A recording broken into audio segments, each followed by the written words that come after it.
Welcome, everyone. We're glad you're here. Thank you for registering and attending this webinar. We hope that all is well with you. To make sure that you can hear me, if you don't mind, in the chat feature, call up the chat feature and then select to all panelists and attendees, and then type in where you're from and which city you're from and how's the weather there. So, for example, I'm in Logan, Utah, and the weather is going to be 85 degrees today for us. So, Washington Island, oh, yep, very good. Glad you're here. Good. Well, so I'm glad you can hear me. That's always a good sign. And so thank you. Good. Well, from all over. Thanks. And looks like some of you are responding to all. Make sure you respond to all panelists and attendees. What we're trying to do here when we will ask questions, we want everybody to see your responses too. So make sure it says to all panelists and attendees. All right, today we're going to talk about what teaching is going to be like, and we have the answers to everything. No, we're just going to talk about it and see what's happening. So this will be a good discussion today, and please participate. However, we want to make sure that you can talk and ask questions through the chat feature. We're going to use this quite a little bit, and if you have an answer to someone's question, please type it there too. We want to, what we're very good at is facilitating discussion, and that's what we want to do, is present some ideas and then talk about it. So again, to reply to all panelists and attendees in your chat feature. Because we'll record this and then have this posted with all the comments. So let me introduce ourselves. My name is Jeffrey Smith. I'm the President and Chief Executive Officer of STEDI.org. I was the founding director of the Substitute Teaching Institute at Utah State University, and we spun off the institute in 2008 under license by the university, and so we've been STEDI.org ever since. Jessica Smith is on the call as well. She's our Chief Education Officer. Kelly Stone and Sam Brand as well, and you're welcome to jump in at any time. And especially if I say something that prompts some ideas, and so we want to make sure that we cover everything. But thank you, each of you, for attending. So who knows the future? Well, you do. So this is only a discussion, so that's what we're going to talk about today. So let me ask you a question. In the chat feature, if you'll say who should be making decisions regarding next year, the CDC, the governor, local health organizations, superintendents, teachers, parents, who should be making the decisions that lead up to this fall? Superintendent, all of those, that's true. Yeah, everyone.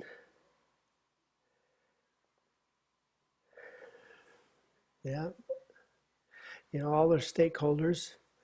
Even if the superintendent says we're opening, parents might say, I don't know if I want to send my students back. So a joint effort with everyone. And everyone, I agree. I think this is good collaboration from everybody. I don't think anybody has a perfect answer, and I don't think everybody has all the information. And so by discussing and being very open and surveying and making sure everyone's in the group, in the discussion, particularly as decisions are made to explain why and what, that makes a big difference. So, but if you had to make the decision today, what would you do for next year? How would you handle teaching next year? What would you do based on just the thought that you have, you do it just remote? Would be, Mary said just remote. Anyone else? Okay, a hybrid, so from both the blended model, mix, yeah. Continue remote learning. Good. Good. Okay. Hope everybody's seeing these. It looks like everybody's responding to all attendees as well, so that's good. A hybrid. That's probably what will happen is a hybrid. There is a survey out by Ipsos. I don't know if you're familiar with them, but there's the link at the bottom of the page. But nearly half Americans support reopening schools before there is a coronavirus vaccine. Now, a USA Today / Ipsos poll finds that most parents think their child would be able to make up lost ground, but that teachers have struggled to help.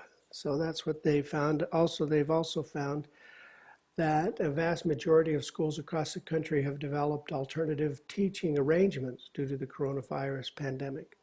A new USA Today Ipsos poll finds support for a range of proposals on how to return to school in the fall. Yet less than half of Americans are in favor of students and teachers returning before a vaccine.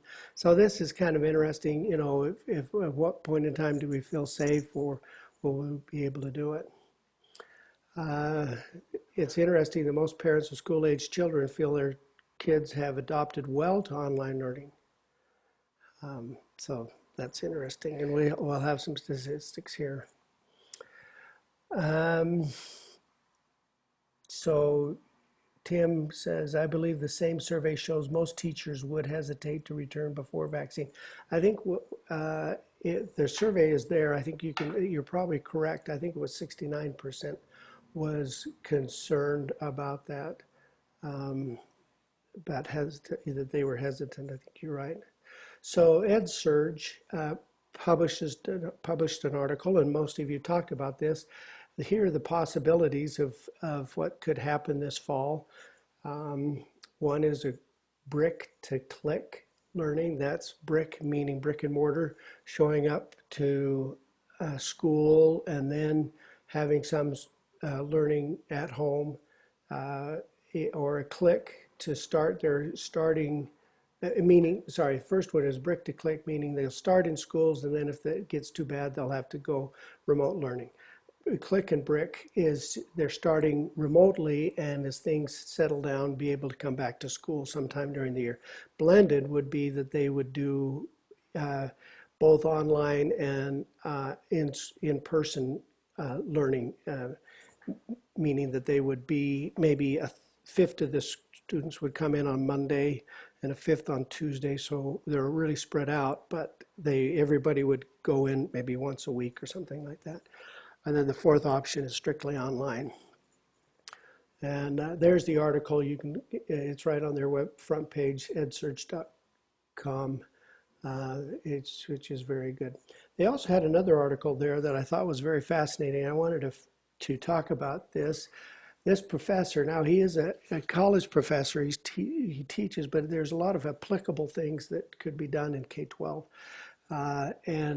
He has where he does a lot of teacher in service for teaching without walls, is we have to do, as we do more and more online learning. This I thought was one of the best to kind of be very motivational in encouraging people and how they teach. It's just not a Zoom and talk. It's really engaging and using videos and how to do that. So anyway, there's the link, and it's on the download the handouts if you want to do that. I just wanted to throw that out there because this was one of the best that I have seen with that.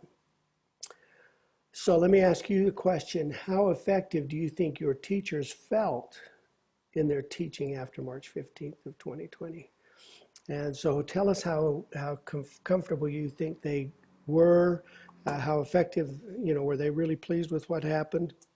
And then if there were some teachers that were very effective, share what they did, if you don't mind. So we'll take a minute and watch the responses here with that. So not effective. Some teachers did well. Yeah, I agree with that. Other teachers struggled, varied. Yeah, it started out struggling. Teachers often felt unprepared and were frustrated with the percentage of students participating. That's true. You know, as I've talked to parents, some of their students, some of their kids weren't doing well in school, but did very well with this type of learning. And then the others that did well with while they were in school were struggling this way. So better as online learning continued. Some kids just couldn't do the work online. So so she was already, my wife was a 7th grade history teacher using Google Classroom starting 2 years ago. She was okay, but other teachers who are not tech savvy had issues. Yeah, so that's true. Well, good. You keep typing those. Again, we will save this chat, and so you can read those because they're coming pretty fast. But this is very good. Hey, Jeff, I was going to comment there. Do you mind? No, go ahead, please. So Sam, this is Sam. Yeah, I'm with STEDI. My wife and I have 6 kids, and we have one in 3rd grade all the way up to one who just graduated from high school. And the teacher response that we found from elementary, junior to high school was very varied dramatically with those teachers and those students. And it was tough. Some of the teachers did really, really well. Some of them didn't do so well in terms of getting their message across and continue that teaching process. So I totally see what most of you are saying, because I mean, I think in terms of some teachers that applies and some it doesn't. And it really was a challenge. I think above all, it was a challenge that no one anticipated. But I think as a whole, I think most teachers, did a really good job for what they had and what, for the situation they were put into. Very good. Yeah, that's thanks for that comment, Sam. You saw a whole wide range from different people. Tina mentioned amazing what was accomplished in a very short period of time. I think that is correct. I think, it was almost over a weekend things turned, and we had to make those things. And so I do believe teachers helped each other, teach each other, lots of learnings going on. Yeah. So it was a learning curve. I think all things considered, it was pretty well. In fact, there were some statistics that really 86% of parents felt that their teachers did a great job in this coronavirus period. So that's really, really, really good. Yeah, so interesting. We provide Microsoft Teams PD for over 2,000 educators in a week. Yeah, that's really good. I bet that was good to reach out to that many and give them that kind of professional development. Thank you, Sharon, for that. Hey, Jeff, can I make one more comment? You bet. Nancy Peterson, you just said, I think some of the administrators struggled, which trickled down into the staff. And I think as a company who works with districts all over the nation from east to west coast, we really paid attention in great detail about what school districts were doing and what they weren't able to do. And there really was a very different and drastic, difference of school districts from around the nation, and how effective and how quickly they were to adapt or not to adapt. Many districts closed like a month ago, right, for the school year. And many districts continue going forward and were able to implement strategies and processes and tools that they continue the education learning for students. So it really was, I think it really is a key part of administrators themselves as a way to implement those key things that help. And that's kind of where we're at today. We're trying to pinpoint some of the struggles, some of the things that are going to be happening this coming fall. And not that we know, just like Jeff has said. However, we're trying to help everyone identify the need, the potential struggles or challenges, and some of the real benefits of some of the great things that did happen that can help add to the educational learning for these students. So I think that's where we come from, is we want to help administrators kind of not fall into that difficulty, but actually make some real strides forward to really change and enhance the educational learning process for students. Very good. Thank you very much. Good.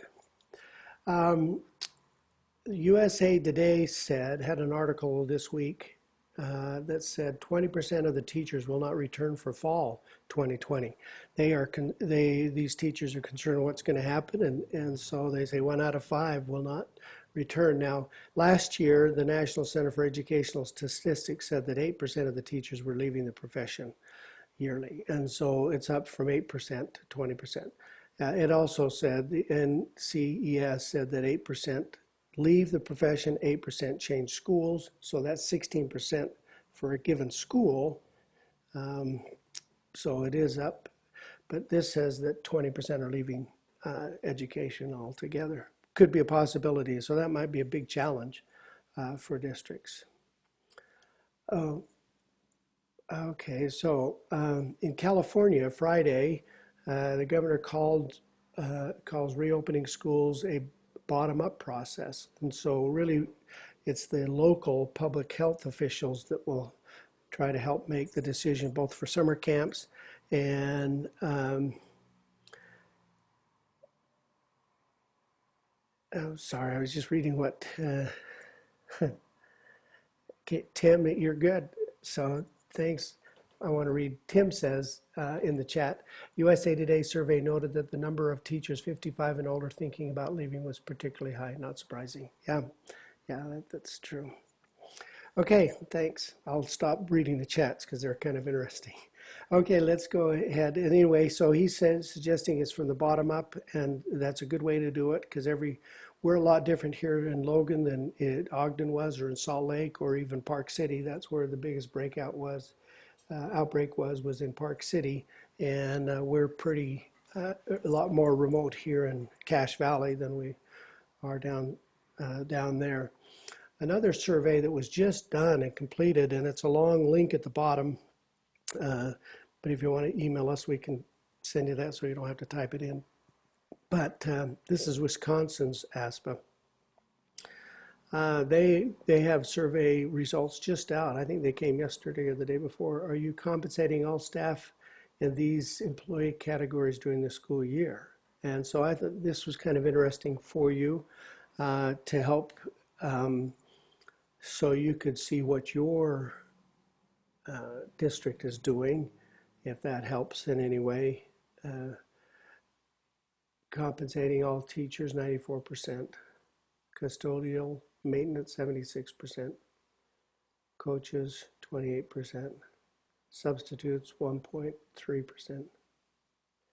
So some more, if you are proceeding with recruitment and hiring for 2021 school year during the closure, how are you conducting interviews?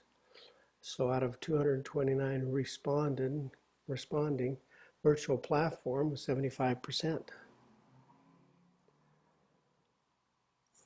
So that's how they're doing it. In-person interviews with safety precaution, 10%. Telephone interviews, 21%. 12% said they're suspending all interviews until later. So that's a challenge. If we're going to have a high turnover, both of permanent teachers and of substitute teachers, how we do that and when we start interviewing and the process, that'll be a challenge. We have our own survey that we've been doing at STEDI.org. We did have, I just put it out overnight to substitutes. We had about 1,000 responding. And we asked, are you currently being paid? 63% said no, 36% said yes. So that was kind of interesting. That through the end of the school year, that many were being paid. Have you applied for unemployment? No was almost 35%. Oh, sorry, those are mixed up. Yes was 34%, 35%. No was 60%. I need to change that. Sorry. Okay, does that make sense? So that is that's the way it should read. Not yet, but they plan to was 4%. And that's as of today, yesterday and today. So that's not those that responded 3 or 4 weeks ago. That's of yesterday and today. Yesterday and today they said, oh, you can see the time period was the first part of March, and the time period 2 was just this week, just yesterday. So I'm financially okay if school closes. And notice it goes into strongly disagree with that statement, disagree, neutral, agree, and strongly agree. So between agree and strongly agree, if we add that 36% and 16, that's 52%. So over 50% say that they agree or strongly agree with I'm financially okay. Compared to March, that wasn't the case. Looks like that was about 33%. So that's significant.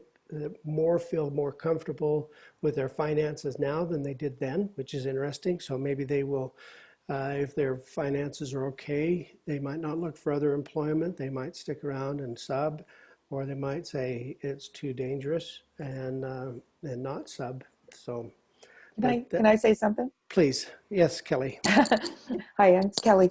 I just was thinking that, it seemed like early on that a lot of people were contacting our office substitutes and they were kind of upset about the whole situation. They weren't working anymore. And I think a lot of them didn't really think that they could get unemployment. And I'm wondering if that changed once they realized that they were able to, because most districts were not, challenging those that were trying to get unemployment. So that might have been why some of them feel in a better financial situation. Yeah, that's true. And let's see who made that comment.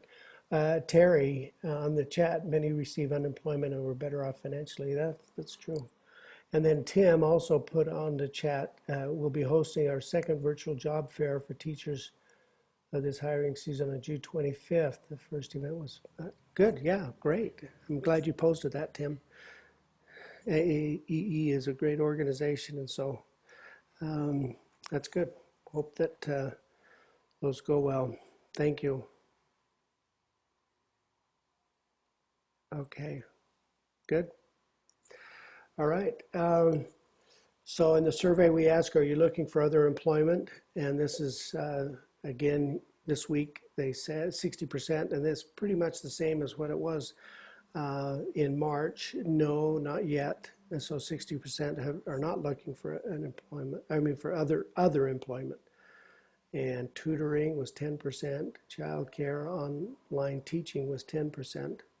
So that's how that, selling a product out of your home like Mary Kay or something like that was 4.6. And other was 25%. And other tended to be more like retail. They were going into retail stores. They were working moved to that type of job. Okay, so, let me see. I skipped one. So in the survey, when we gave an open-ended question, they were very complimentary of those that said that the district was being very open with them and communicating with them, with everyone. That was very big help. One of the, in fact, a number of substitutes commented on they wanted to have professional development during the school, during the summer, and in any way they could. And this one's quote was, I appreciate the teaching online course you provided, and I took it. I feel that this was most likely be how the future of teaching is going, and I'm happy that you saw that and provided the course. So there's the link, and I'll show it here. This is, so invite your substitute teachers or other staff to take our brand new course that Jessica and Tanya put together on teaching online, principles, techniques, and strategies. It's about a 2-hour course, so it goes pretty quick. We have had over 2,000 register for it and have gotten really, really good feedback. And for right now, we're offering it for free. This probably lasts for another couple of weeks. And so if you have a chance to invite your substitutes right away to participate, they can register.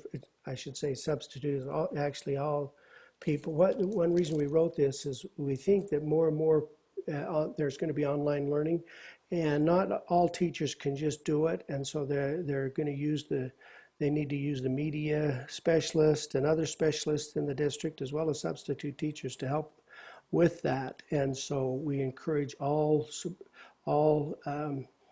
ancillary staff members, teaching staff members to learn these principles and to be able to help with online learning. So please have your substitutes and paras and specialists take this course. It's just 2 hours long. This is part of the skills training suites that we're offering. As you know, we've done substitute teaching forever in training. This SubSkills online course was our initial for new substitutes, and then we have the Advanced Classroom Management Teaching Strategies and Special Ed. That is for returning substitutes, and so that's the SubSkills. The Pro Skills is where we've added this remote teaching course along with our parenting course to help parents. Last week's webinar was on that parenting course as well, what districts can do to help parents. But that's the Pro Skills, and the admin skills include all that, but also talks about training district personnel on managing substitute teaching during this time. So we encourage you to have your substitutes take this course. Sorry, all your teaching staff, the online teaching online. I apologize. I was supposed to be editing slides for Jeff, and I should have noticed that it said just substitutes, and because we do want that everyone to take that. Yeah, thank you. Thanks for jumping in. Another thing that we just came across this just yesterday was today at 3 p.m. There's this webinar put on by who is it? By I think the new teacher. I don't have it here, but it is a roundtable, Superintendent Roundtable. Yeah, there it is. The New Teacher Center is hosting this. But look, they have the Chancellor from New York City, Superintendent of Oakland, Miami-Dade, Stockton Unified, Chicago Public, and Chief Executive Officer of Chiefs for Change. So this is today. It's a free webinar that's coming up, and we're anxious to view it as well. But that'll be at 3 p.m. You can click on that or look, and that might be a source of information as well. So we're just giving some tips, some ideas of things that you can do. Also, actively survey all people within your organization, your parents, your staff, your substitutes and specialists and so forth. SurveyMonkey has done an article, and here it is. There's a link to it on 8 Steps Guide to Launching a Coronavirus Employee Survey Program. And you can probably also modify that for other different groups that you have. Surveying is just vital to keep the communication open so you know what they're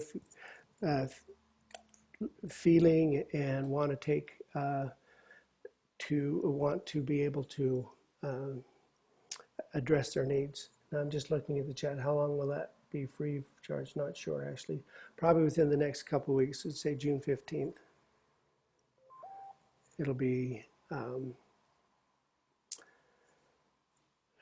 for free. All right. Also, Kelly, do you want to talk about SubSolutions coming up? Sure.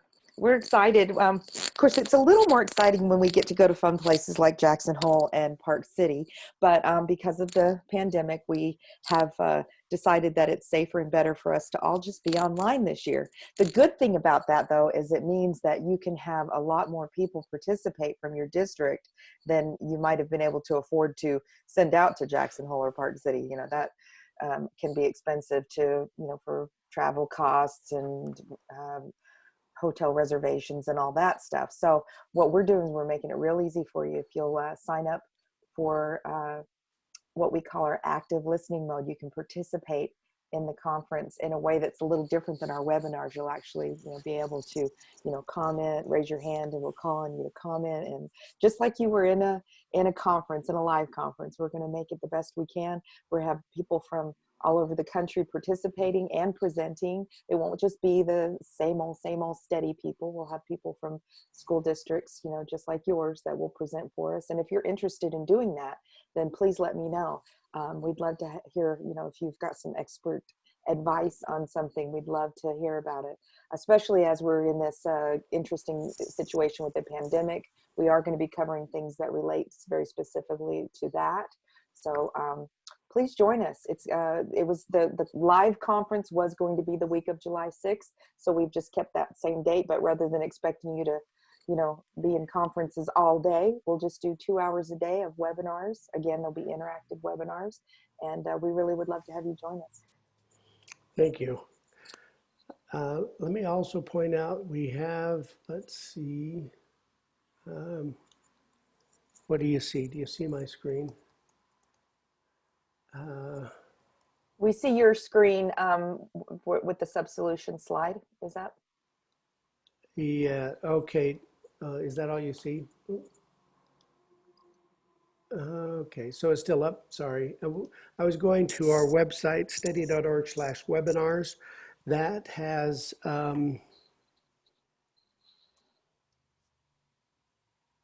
new share. I'm gonna see if I can share that. There we go. So did that come up?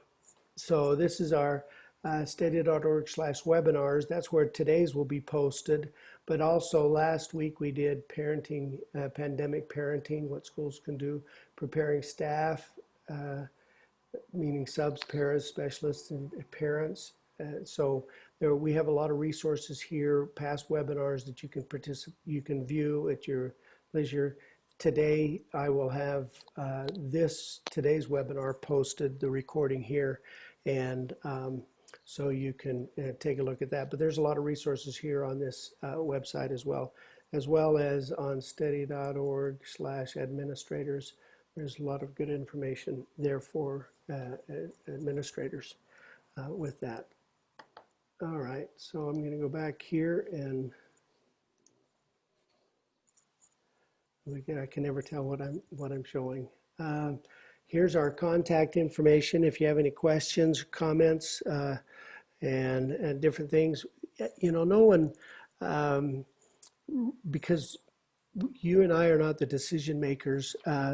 We can't predict the future. However, there are things that we can, the ideas that we have that would be good to implement. And so by moving forward with ideas that we feel very passionate about is a good time to take a look at this. I think teaching is going to change quite a little bit because of this, and there will be some good things come of it, and there will be some not so good things, but based on the passions of people as they implement things will make a difference. If teachers, as teachers adapt and become comfortable and confident at teaching online, that will improve significantly.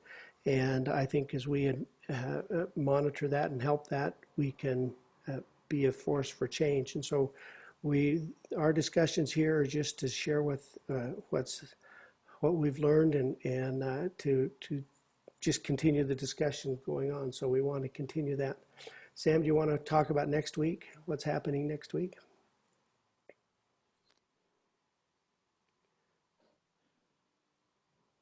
You're on mute, Sam. Yes. Okay, there you go. Sorry. I just sprung it on you. So. Yeah, no, it's okay. So next week we're going to be talking a little more about what some of the districts are doing in terms of what they're doing to plan for next year, different strategies and procedures, stuff like that they're planning on doing next year that will help. The idea is to help other districts and collectively to have a better idea of what they can do, what options are available to them. So I've been talking to some districts already, getting some ideas, some feedback from them about what they're doing. And so I may reach out to some of you to see if you may be interested in at least providing some feedback for that discussion. And then also, if any of you would be interested in being on the call with us and joining the call with us as a presenter with us, that would be great. We look forward to anyone who's be interested in that as well. So good, thanks. But a part of that will be going digital. What professional development is going digital and so forth with that. All right, we appreciate your attendance here today. Thank you, and we'll continue this weekly discussion next week with Sam. And thank you. We encourage you to have your take that course, to have your staff take that course, and if you hear of other good things that are happening, let us know, and we'll share that as well. So thank you again for attending.